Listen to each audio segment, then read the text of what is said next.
આ કામે હકીકત એવી છે કે ગઈ તારીખ 24/3/2000 રાત્રિના સમયે બુકાનીધારી માણસો અને સરદારજી જેવા દેખાતા માણસો અને એક ઇનોવા ગાડી જે સોશિયલ મીડિયામાં અને ઇલેક્ટ્રોનિક મીડિયા પ્રિન્ટ મીડિયામાં જે વિડીયો વાયરલ થયા એ બાબતે એસપી સાહેબની માર્ગદર્શન મુજબ સીધી સૂચના મુજબ એલસીબીની ટીમ અને લોકલ ઉનાની પોલીસ ટીમ 2 દિવસથી વર્કઆઉટ કરતી હતી. આજે એક માહિતી મળી કે ભાઈ આવી આ ઇનોવા ગાડીમાં 6 માણસો ઉનામાં નીકળી રહ્યા છે, જેથી લોકોને રોકી એલસીબીના પીઆઈ એબી જાડેજા સાહેબ અને એની ટીમે રોકી અને ચેક કરતા તે છ ઈસમો પોલીસે રાઉન્ડ અપ કરેલ છે.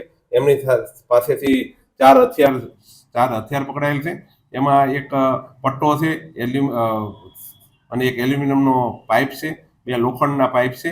અને જે 6 ઈસમો છે રામુસિંહ, સુલતાનસિંહ ટાંક વેરાવળના છે. જે 6 ઈસમો એ લોકોને પૂછપરછ કરતા એવું જણાવે છે કે 24/3ના રોજ તેઓ ભૂંડ પકડવા માટે અમારા ઉના વિસ્તારમાં જે ગામોમાં રાત્રે આવેલા હતા એ દરમિયાન આ લોકલ ગામના જે ધરમસિંહ, જીતસિંહ ઉનાવાળો છે એ લોકો એને ભૂંડ પકડવામાં કેવું હોય છે, એ લોકો વેરાવળ બાજુનો આ જે સામેવાળા છે રામુસિંહ, સુલતાનસિંહ વેરાવળ ભૂંડ પકડવાનો કોન્ટ્રાક્ટ છે, નગરપાલિકાનો કોન્ટ્રાક્ટ છે, વિસ્તારનો કોન્ટ્રાક્ટ છે.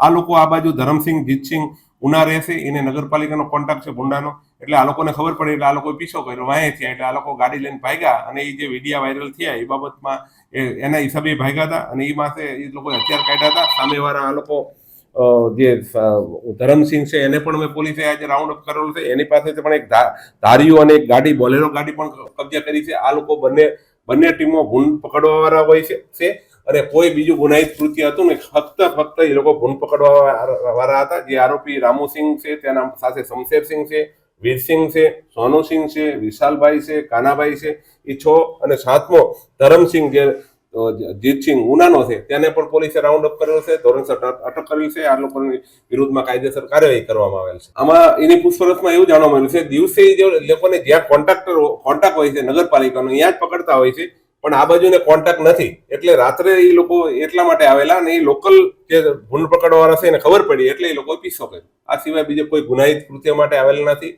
ફક્ત ને ફક્ત ભૂંડ પકડવા આવેલું તપાસ દરમિયાન જણાઈ આવેલ.